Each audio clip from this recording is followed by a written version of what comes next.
विश्वमा सबैभन्दा ठुलो मूर्तिपूजक धर्म हिन्दू धर्म भनेर मान्यता गरे पनि इस्लाम धर्म चाहिँ विश्वकै सबैभन्दा ठुलो मूर्तिपूजक धर्म हो भनेर म यो भिडियोमा केही बहस गर्न चाहन्छु। जनसङ्ख्याको हिसाबले संसारकै ठुलो धर्महरूमध्ये इसाई पहिलो नम्बर, इस्लाम धर्म दोस्रो नम्बर र हिन्दू धर्म तेस्रो नम्बर पर्छ। तर मूर्ति पूजा गर्ने धर्मको हिसाबले लिने हो भने चाहिँ इस्लाम धर्म पहिलो धर्म हुन्छ, हिन्दू धर्मलाई पनि अगाडि लिन्छ। र म यसको केही इस्लामिक थियोलोजीबाटै डिस्कस गर्न चाहन्छु हैन, कसरी म यो कन्क्लुजनमा आएँ भनेर। र धेरै एक्सपर्टहरूले पनि यही भन्ने गर्छन् है, इस्लाम धर्म चाहिँ बिगेस्ट आइडोलेटर्स हो, मूर्तिपूजक धर्म हो। धर्मको उमेरकै हिसाबले हेर्ने हो भने पनि इस्लाम धर्म सबभन्दा कान्छो धर्म हो। यो जम्मा 1400 वर्ष मात्र पुरानो भयो। क्रिस्चियनिटी इस्लाम धर्मभन्दा 600 वर्ष अगाडि, बुद्धिज्म 1100 वर्ष अगाडि र यहुदी धर्म साथै हिन्दू धर्म पनि इस्लाम धर्मभन्दा हजारौँ वर्ष पुरानो धर्म हो। ईस्वी सम्वत 610 मा मोहम्मदले आफैलाई म अल्लाहको प्रोफेट हुँ, म अगमवक्ता हुँ भनेर घोषणा गर्नुभन्दा अगाडि काबालाई चाहिँ बाहिरबाट 360 वटा मूर्तिहरूले घेरेको थियो।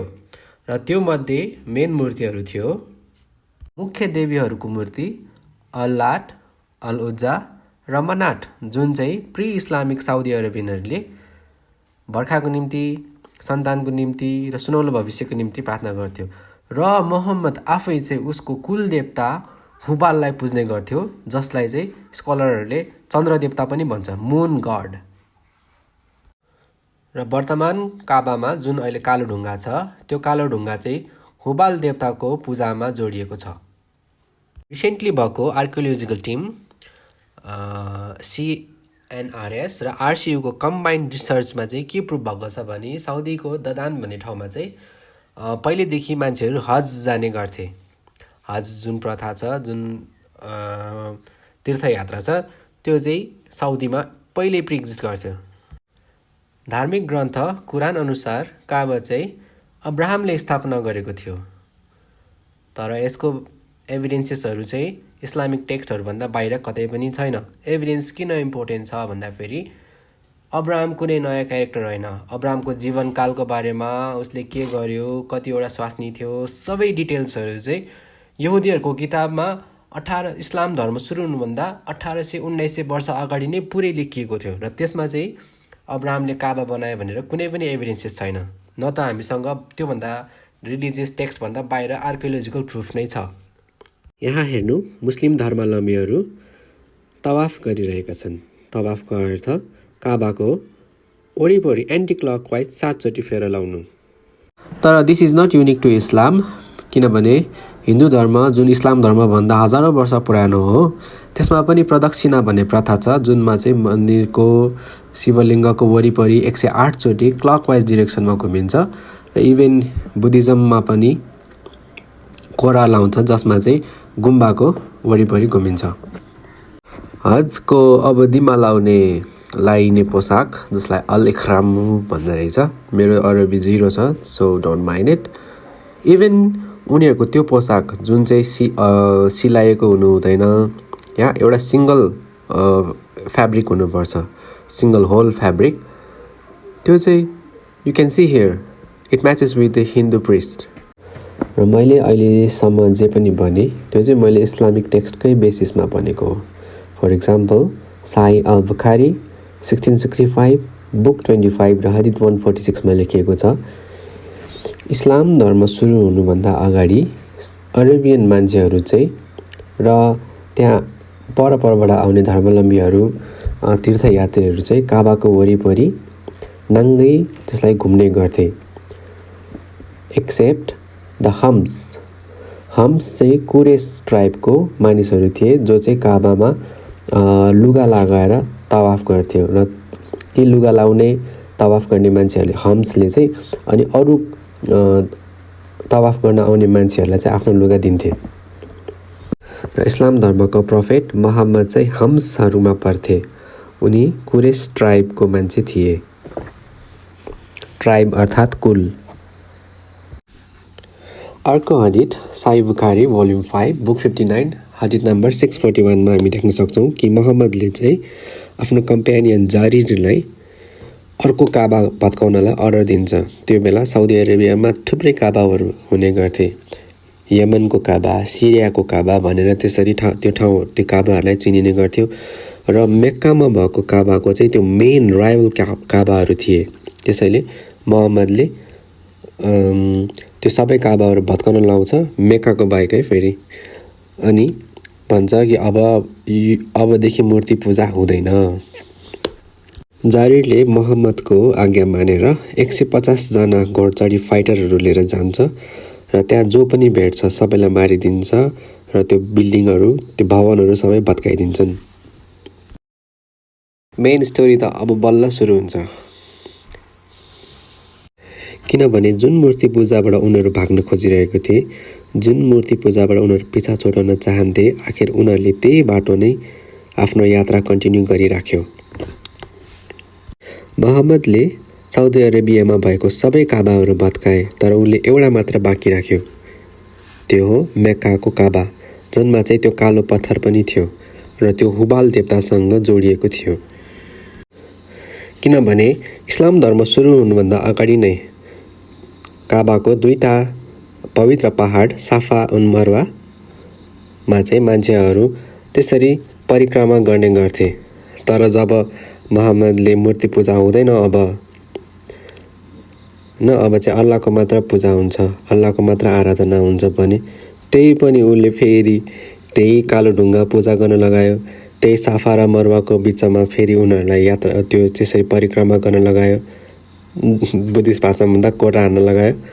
तब धेरै जस्तो जुन पहिलो मुस्लिम धर्मावलम्बीहरू थिए, जुन मोहम्मदसँगै स्टार्टिङ मुस्लिम धर्मको सुरुवातसँग मुस्लिम भएका मानिसहरू थिए, उनीहरू चाहिँ आश्चर्यचकित भए।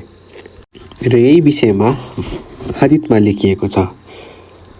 साई अल-बुखारी 1648 बुक 25 र हदिस 129 मा लेखिएको छ। न्यारेटेड असिम भन्नाले असिमले चाहिँ अनस बिन मलिकलाई सोधेछ कि तिमीलाई साफा र मरवाको बिचमा कोर्रा हान्नु मन पर्थेन? र उसले उत्तर दियो, मलाई मन पर्थेन, किनभने यो चलन चाहिँ इस्लाम धर्म सुरु हुनुभन्दा अगाडिको नै थियो। मलाई मनै परेन तबसम्म जब अल्लाहले भन्यो कि यो दुईटा पहाड साफा र मरवा चाहिँ अल्लाहको प्रतीक हो। त्यसैले यदि कोही मान्छेले पनि यो दुईटाको बिचमा हज गर्छ या त पिलग्रिमेज लिन्छ, तीर्थयात्रा लिन्छ भने त्यो चाहिँ उनीहरूको निम्ति पाप गनिने छैन। बट वेट, अल्लाह त यस्तो हुनु नपर्ने, त्यो त मूर्ति पूजाको सिम्बलहरू हो, मूर्ति पूजकहरूले मात्र गर्ने गर्थ्यो। अल्लाह त प्योर मोनोथिस्ट गड हो, एकल परमेश्वर। अनि कसरी उसले हज पनि पहिलाको देवी देवताहरूले जे गर्यो त्यो आफू पनि त्यही गर्ने, हैन? अनि जे रीतिथिति थियो काबाको वरिपरि घुम्ने, अल्लाह नयाँ भगवानले पनि त्यही गर्ने। How come? जसको कान छ त्यसले सुनोस्, जसको आँखा छ त्यसले देखोस् र जसको समझ शक्ति छ त्यसले बुझोस्। अब आई एम भेरी स्योर कि जब मुस्लिमहरूले मेरो यो भिडियो देख्छ तब उनीहरू भन्दै आउँछन्, हामी कालो पत्थरलाई पूजा गर्दैनौँ, हामी आराधना गर्दैनौँ, हामी अल्लाहको मात्र आराधना गर्छौँ। काबा त हामीलाई किब्लाको निम्ति, त्यो एउटा दिशाको निम्ति मात्र हामीले त्यता फर्केर प्रार्थना गर्ने हो। But I will tell you है, मुस्लिमहरूले मुखले एउटा कुरा भन्छ, व्यवहारले चाहिँ अर्कै कुरा गर्छ। Let's see how.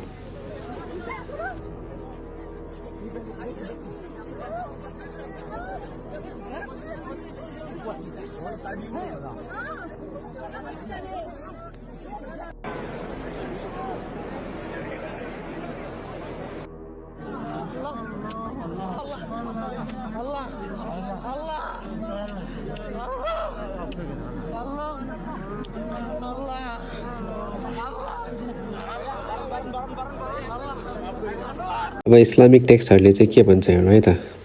हदिस अनुसार यदि काबाको दुई कुना जहाँ चाहिँ एक साइडमा चाहिँ ब्ल्याक स्टोन पनि छ, ब्ल्याक स्टोनको कुनाहरूलाई छोयो भने चाहिँ पापहरू चाहिँ क्षमा हुन्छ अरे। अनि यदि तिमी काबाको वरिपरि 7 चोटि एन्टी क्लकवाइज घुम्यो भने चाहिँ तिम्रो स्लेभरी भन्नाले गुलामीबाट चाहिँ मुक्त हुन्छ अरे।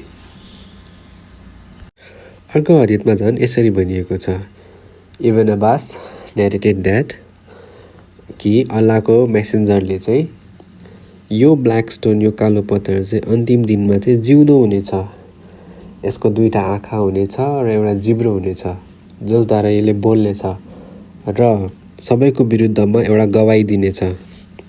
इट मिन्स यदि तिमीले ब्ल्याक स्टोनलाई किस गरेको छौ या त गरेको छैनौ हैन, तिमीले छोएको छौ भने यसले तिम्रो लागि गवाही दिन्छ। अन्त्यको दिनमा जब जजमेन्ट डे आउँछ नि तब ब्ल्याक स्टोनले चाहिँ गवाही दिन्छ अरे। र अर्को हदिसमा चाहिँ के भनेको छ भने इट वाज नरेटेड फ्रम इब्न अब्बास भन्नाले यो हदिस चाहिँ इब्न अब्बासले लेखेको कि प्रोफेट मोहम्मदले चाहिँ भन्यो यो कालो पत्थर चाहिँ स्वर्गबाट आएको हो। अब यो सबैबाट के बुझिन्छ भने चाहिँ मुस्लिमहरूले त्यो ब्ल्याक स्टोन चाहिँ यत्तिकै नर्मली किस गरेको मात्र हैन, it is for a reason.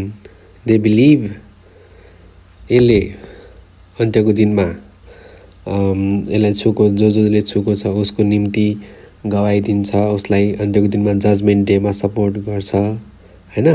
अनि यसलाई छुँदाखेरि आफ्नो क्षमा पनि पाप पनि क्षमा हुन्छ। So it is kind of worship है त। उनीहरूले भन्छ मुखले वर्शिप हैन त, it is a worship they are giving to the stone. I hope with this you are convinced कि तपाईँहरू कन्भिन्स हुनुभयो कि मुस्लिमहरू चाहिँ सबभन्दा ठुलो मूर्ति पूजक धर्म हो। It's not Hinduism. So if you are not convinced, then I will bring in the next video more material, more information from the Islamic text.